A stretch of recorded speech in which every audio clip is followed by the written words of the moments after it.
Well, we think that there's plenty of inflation coming through. The tendency is for the thing that's influenced by unemployment to be real wages, not actual nominal wages. And real wages, of course, were set several months ago in the bargains between the employers and the employees. And they were responding to the inflation as they saw it then, which is quite a long time ago. Typically, we find more than a year ago, when, of course, inflation was virtually zero.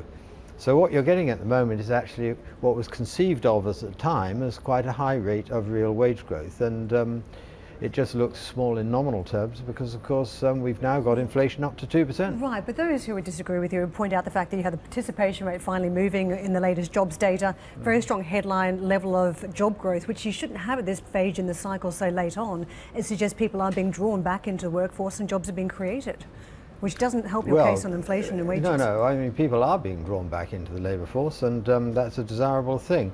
As you know, there was a huge dropout rate in the immediate aftermath of the crisis, and those people are still gradually being absorbed back into the labour force. I'm not suggesting for a moment that the US economy is grotesquely overheated or in a typically massively late cycle state.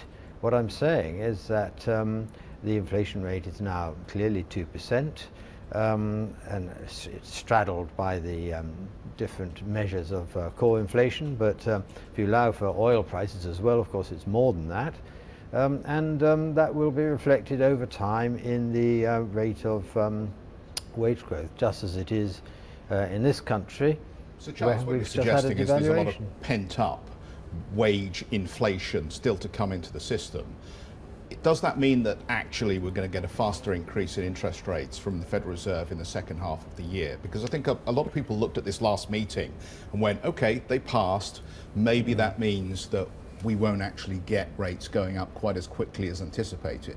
But you appear to be suggesting that there is buried in the system at the moment a lot of latent inflationary pressure in salaries. Absolutely. The inflation rate effectively is being kept down by a knock-on effect of the oil price slump that ended about a year ago and is to some extent reflected in lower nominal wage increases.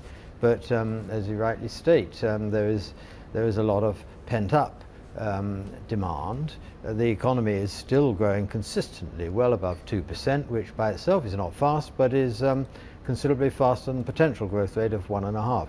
And if you look at jobs, the jobs rate of growth is still in the 1.5–2% region and has been for about 4 or 5 years, when the underlying labour force is only growing at less than 1%.